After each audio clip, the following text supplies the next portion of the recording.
Good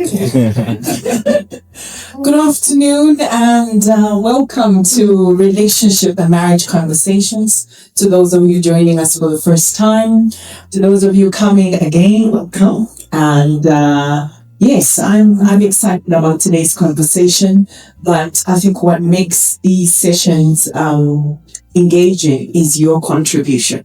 So please, if you're shy, if you don't want your partner to know what it is you're asking, do definitely get onto that Slido. There's a Wi-Fi password provided. And yes, get on the app and pose your questions so that they are anonymous.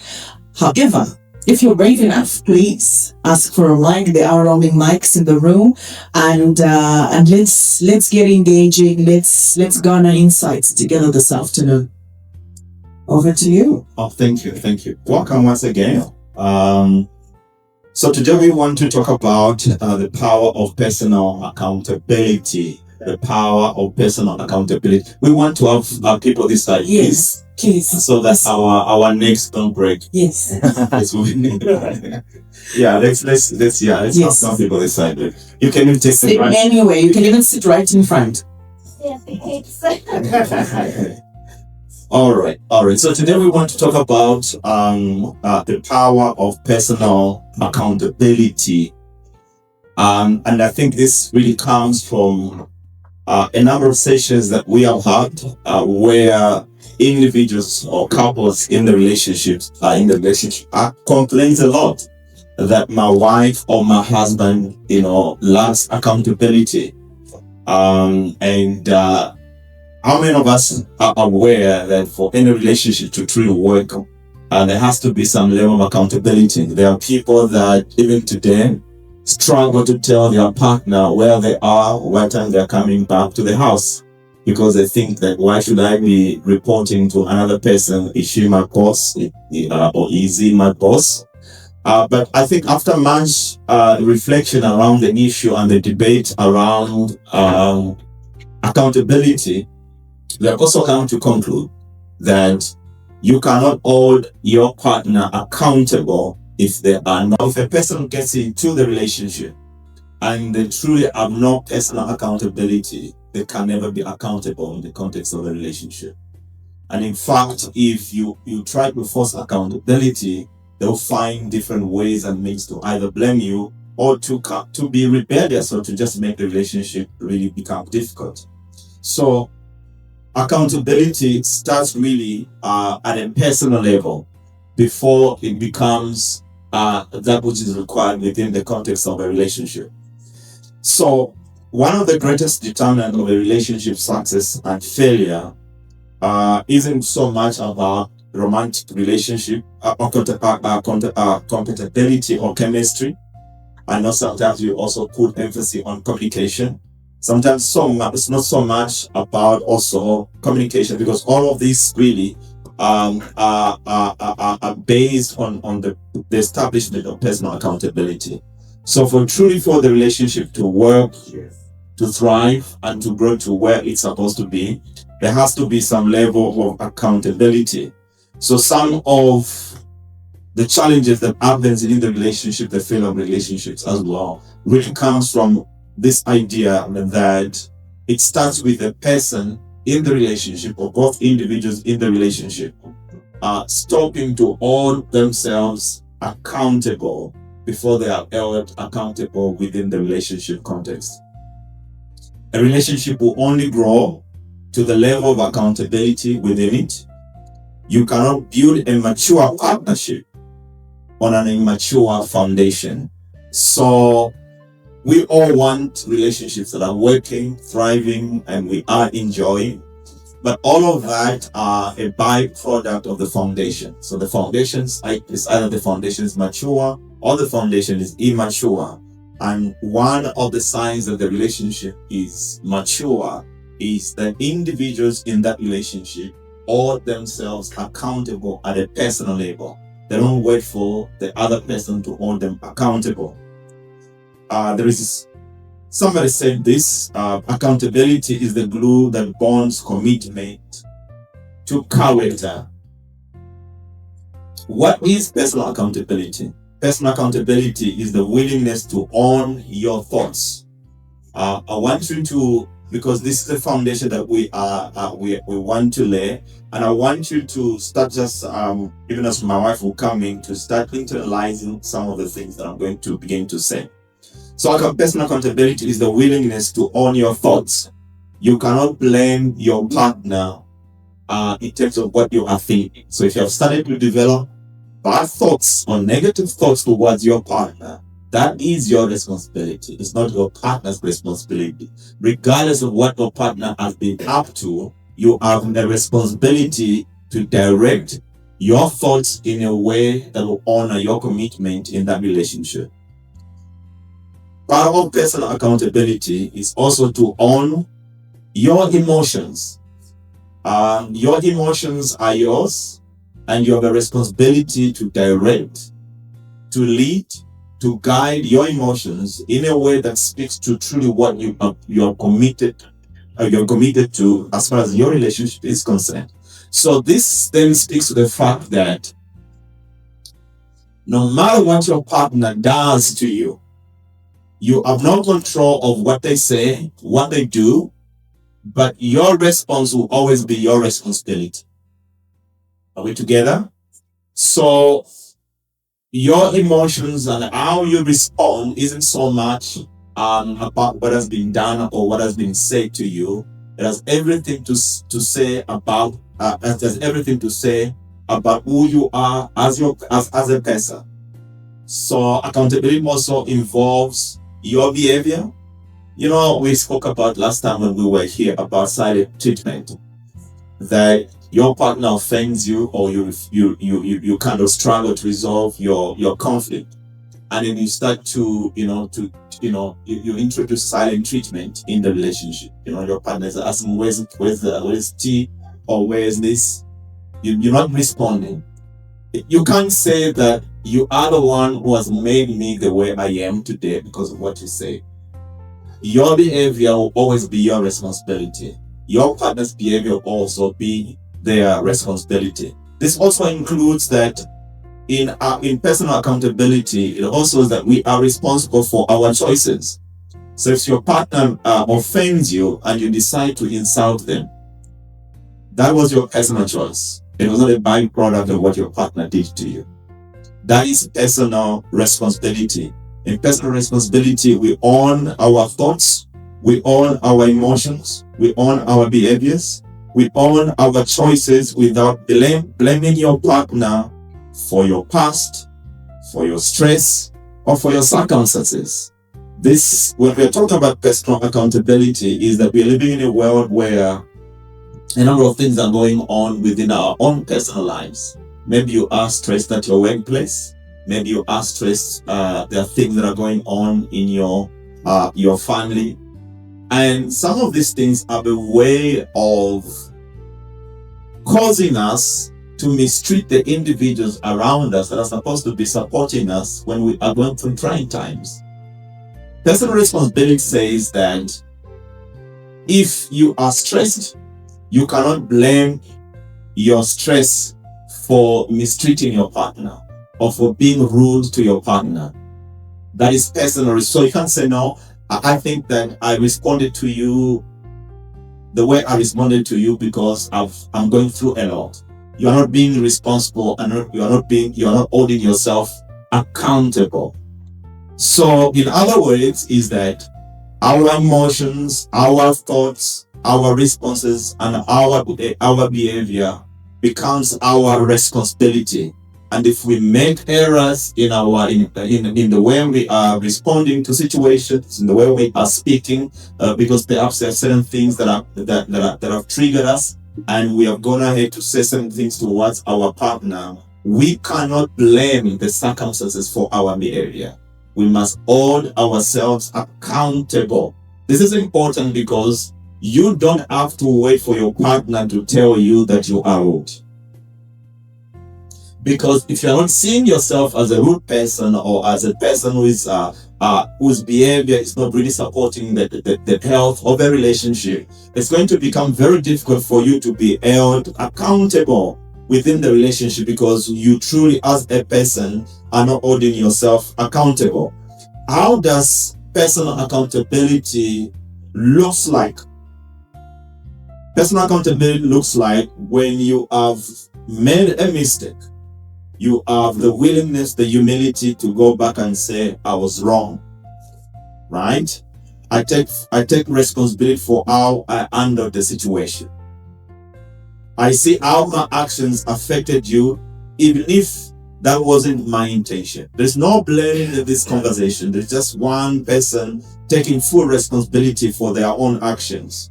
I don't need to defend myself right now. I need to listen to you. This is a person that is holding themselves accountable. This has nothing to do with what your partner did. This has everything to do with your contribution in making the situation become worse. The opposite of a person, the opposite of personal accountability to sound like this. First of all, it involves blame shifting. If you hadn't, or if you didn't speak to me in a rude way, I would have not responded to you that way. Also, where there's lack of personal accountability, there'll always be defensiveness. Your partner speaks to you, you don't own what they're trying to communicate to you. You are always defending yourself. That actually speaks to the fact that you as an individual, you are lacking accountability. It also involves excuses. Something has been done, or you've said you've spoken to your partner in a particular way that is not great. Instead of taking ownership, you come up with excuses as to why you actually behaved in a certain way. So in personal accountability, ladies and gentlemen, we cannot blame external circumstances for our behavior in terms of how we are even showing up in the context of a relationship. Accountability is not about taking all the blame. I want to clarify that as well. It is about taking your part of the responsibility.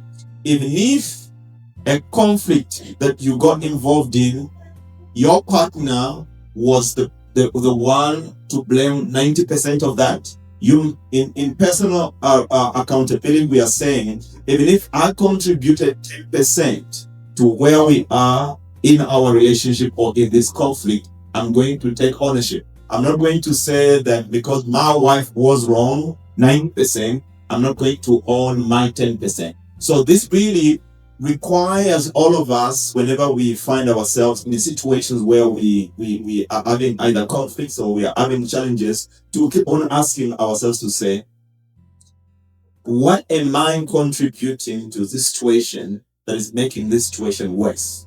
Because we are wired to think of what she has only done, which is wrong. And unless she changes, unless she comes and apologizes, then I'm going to feel great. When that becomes the way we are working around relationship, it's actually saying that we are lacking personal accountability. Over to you, Mala. About that. So there's a quote by Viktor Frankl which says, between stimulus and response, there's a space. In that space is our power to choose our response. Yeah? Yeah. So, before we can call ourselves or other people to accountability, it becomes very important to understand, why is it difficult to hold oneself, yourself, myself accountable? Why is it difficult? It seems easier to shift the blame, to say it's because I had a stressful day at work and my boss said A, B, C, D, and that is why I'm responding the way I do. So the truth is that when it comes to accountability, it rarely grows if we're going to keep shaming someone in our relationship. So in conflict, pride resists admitting fault. Even where you know you are in error, you've erred, you should be admitting, I was wrong. Pride tends to equate being wrong or that admission of wrong with, weakness. So what often happens is that the focus then shifts. Instead of repairing what has been broken, you tend to self-preserve, protect yourself. So in a situation, pride says, protect your image at all costs. I mean, we've come together. At times we've vowed before a pastor, before a church, a congregation, family. Yet you find that when conflict is happening, we want to protect our image at all costs. Husband and wife. Why? Humility, however, says, pursue growth. Even at the cost of my ego, I should pursue growth. So humility is not humiliation. Sometimes a lot of us think, admitting that fault or being humble in a situation means I'm now choosing humiliation. No. If anything, being humble is choosing growth over your image. It's agreeing with the truth so that love can win, so that love can lead in that situation. James 4:6 says, God opposes the proud, but gives grace to the humble. So grace increases where humility grows. Okay. Then the second one, or why we tend to struggle with personal accountability, is this fear of rejection and shame. There's almost this attachment alarm that goes off in people. So for many people, admitting fault triggers this deep fear of the fact that if I'm wrong and I own up to being wrong, I'm going to be rejected. He will walk away. She will walk away. Whereas we're unpacking fear of rejection and shame here. Shame says, if I fail at this, I am unworthy of his love, of her love. So instead, what tends to mushroom is defensiveness. And you use that defensiveness as a shield in that relationship. So instead of taking responsibility, one chooses to protect themselves by avoiding responsibility. And it's so funny. I'm sure a number of us have heard of the fact that, a lot of the time where we shy away from admitting fault because we're trying to keep someone in the relationship, that often ends up pushing that person away. So what often happens is that the irony in relationship is that avoiding being accountable, avoiding the responsibility that you often take, that you should be taking, often creates the very distance that you're afraid of creating. So it's important to separate identity from behavior. You are loved. You are worthy of dignity. Romans 8:1 says, there is now no condemnation for those who are in Christ Jesus. So accountability is not condemnation. It is not at all. It's instead a call to walk in line, to lead with love. The third aspect is past conditioning. We all come from different backgrounds and we're corrected differently in our homes. So whether we were corrected or not corrected growing up often becomes how we actually handle feedback in relationships. When we're dating, when we marry, that often informs that. So if you come from a home where mistakes were punished, and they could have been punished either harshly, whether words were used to punish those mistakes verbally, physically, or emotionally. If criticism was constant and love felt conditional, and I want to urge us around criticism, because sometimes people like to joke around criticism. So they will laughingly say something, but what's the undertone of that critical element? So guard against that. Were apologies modeled in the home you grew up in? Did your dad say sorry? Did your mom say sorry? Or whatever guardian you had? Because that tends to then inform the communication style we then have. And if defensiveness is what was modeled, then sadly, that's what we tend to develop as a survival strategy in our relationship. So instead of being accountable, we tend to then be defensive. And the truth is that accountability is asking us to pause, to regulate ourselves, to breathe. The fourth aspect is lack of self-awareness. And this is where we have blind spots about ourselves. And the truth is, myself included, sometimes we genuinely don't notice our own triggers. We genuinely don't see them. We don't see the patterns, the tone, the body language until someone tells us, until love holds a mirror in front of us to say, hey, my love, no, you can't keep doing this. You can't keep reacting this. You can't take responsibility for what you can't see.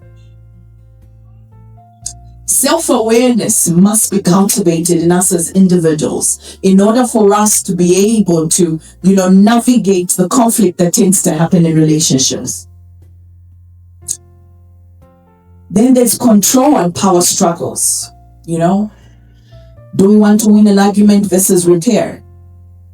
Some of us resist accountability because it's experienced as losing. You don't want to lose an argument. You want to be in control. You want to dominate the conversation.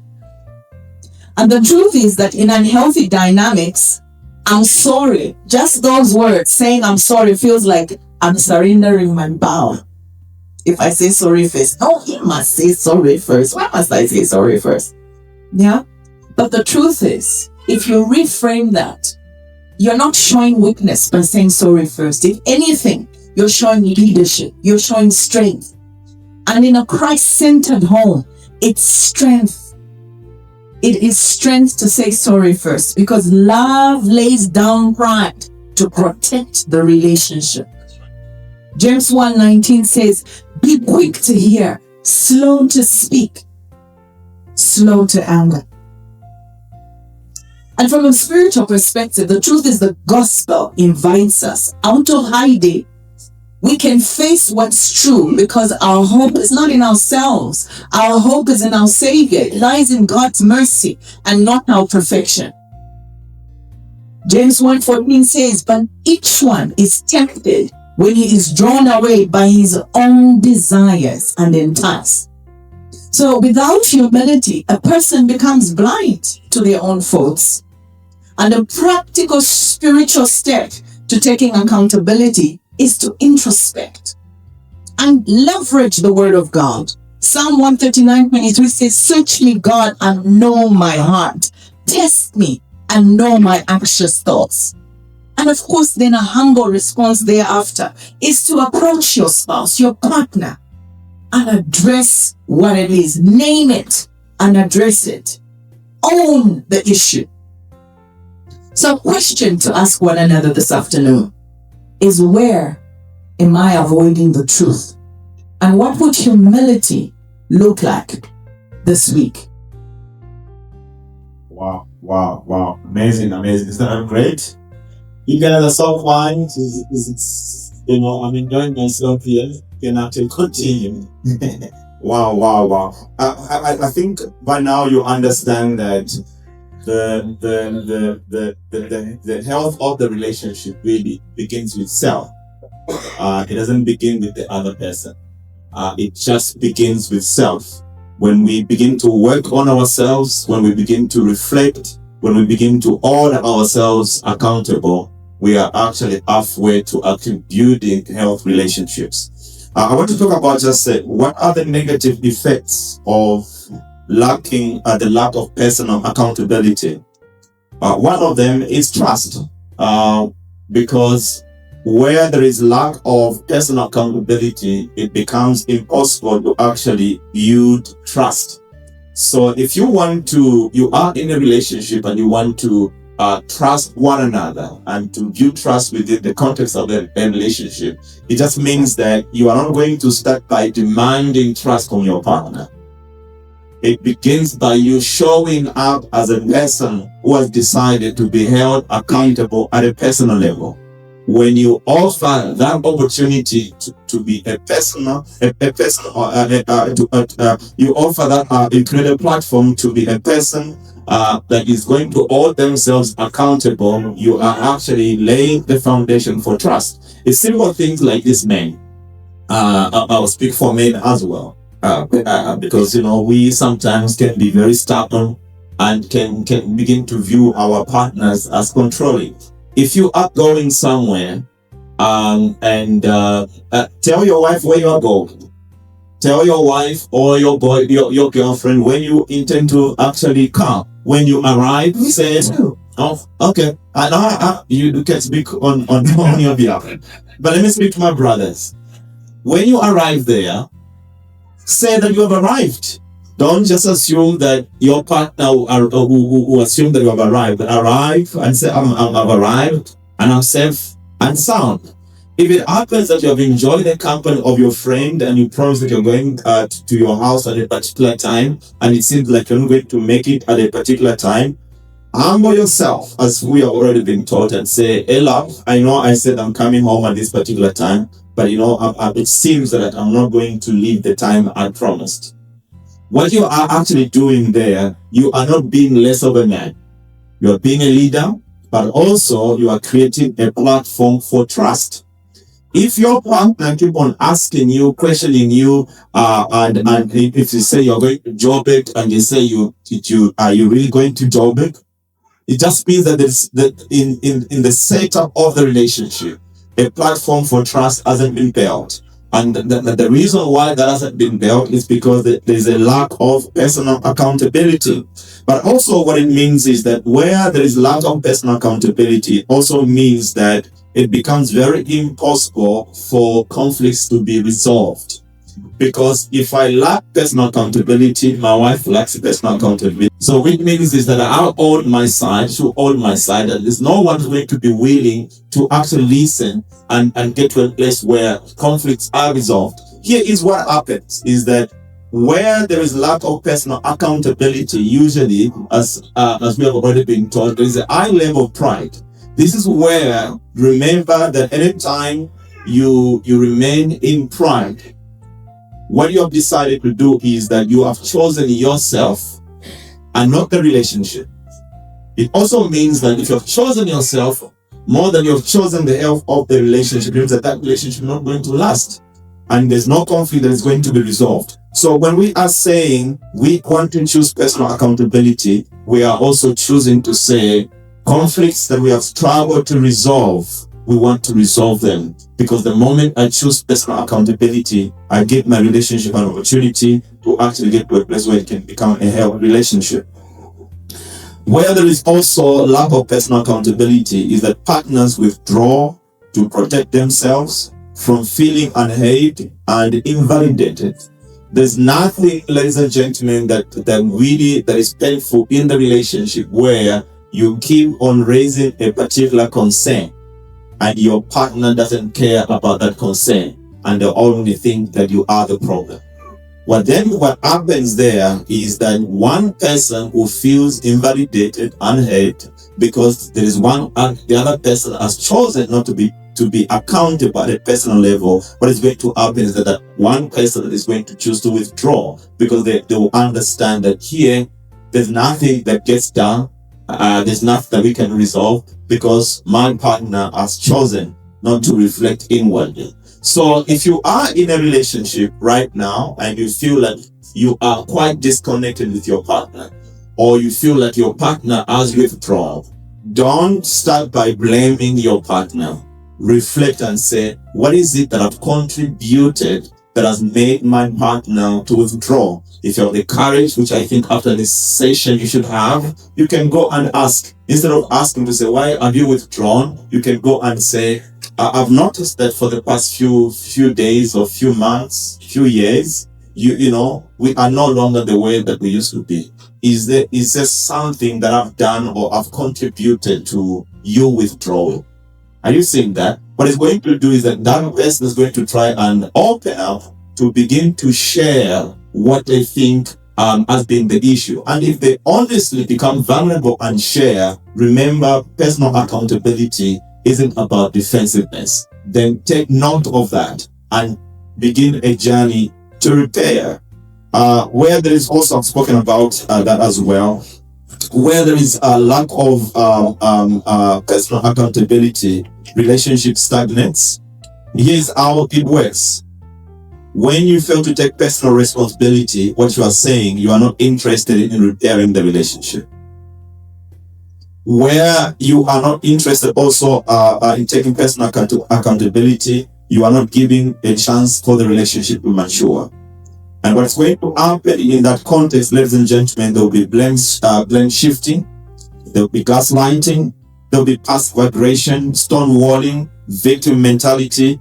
These things, ladies and gentlemen, will always thrive in the environment where individuals or one person in the relationship has chosen not to hold themselves accountable. Always remember, don't wait your partner to be the first person to hold you accountable. Let it begin with yourself. Now, I've just told you that 10 minutes. And so, really, the truth is that unaddressed, a lack of accountability doesn't just leave those problems unsolved, it multiplies them. And just moving on to what then is the power of positive personal accountability. The first is that it deepens intimacy.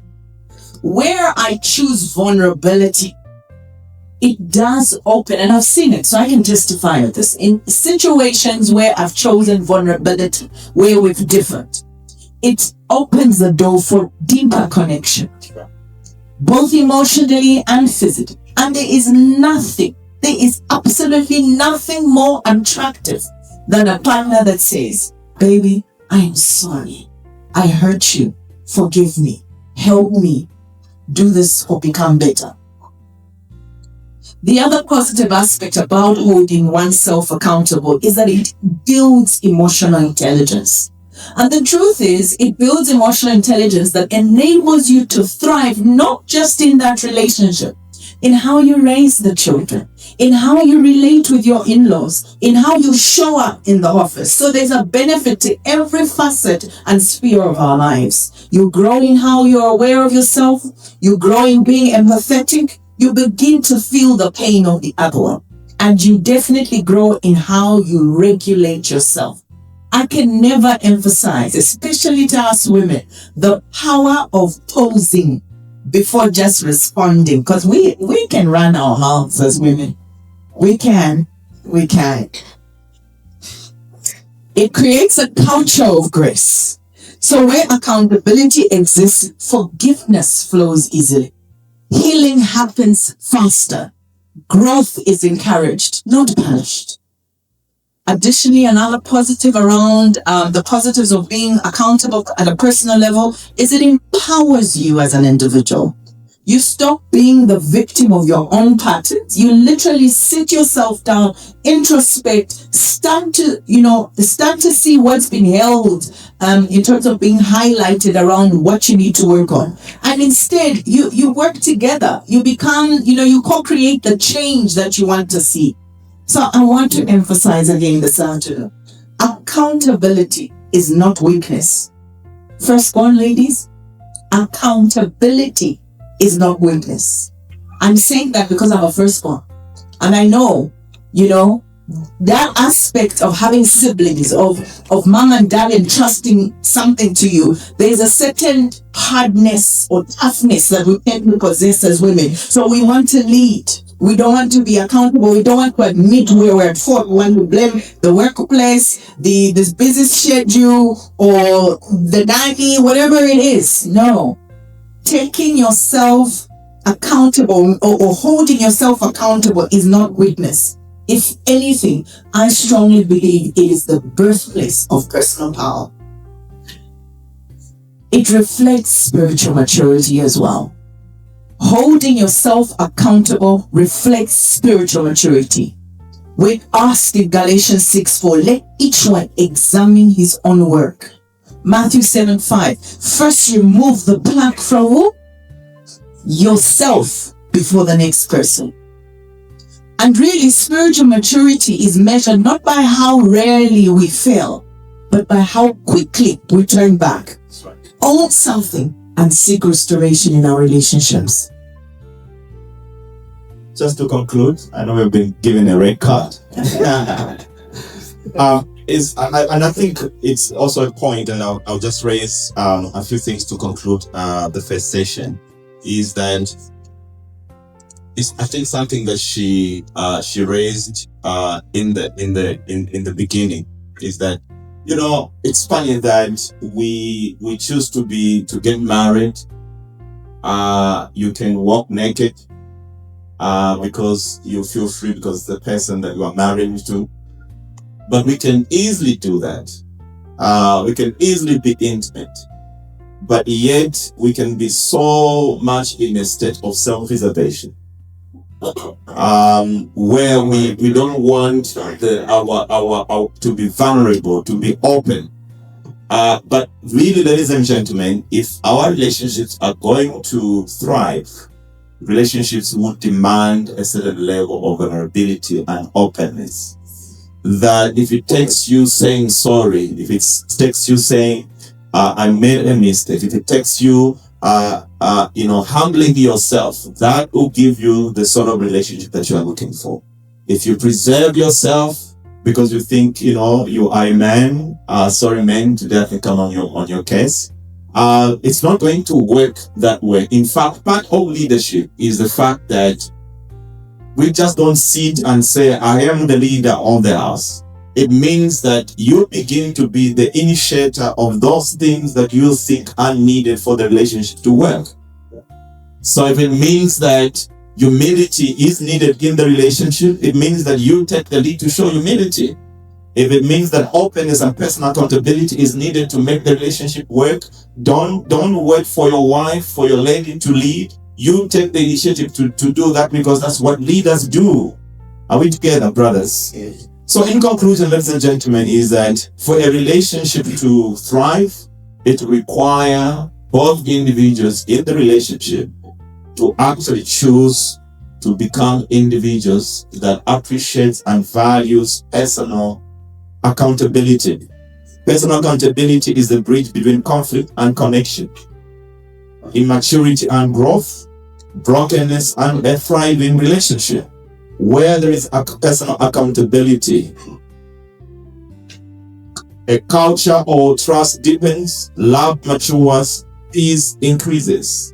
The relationship flourishes not because problems have disappeared, but because you have come to grow and you have come to know how to repair. The degree to which you can own your part is the degree to which your relationship can heal. Defensiveness, denial, blame is not going to heal and give back to the sort of relationship that we are looking for. Personal accountability will do that. Thank you.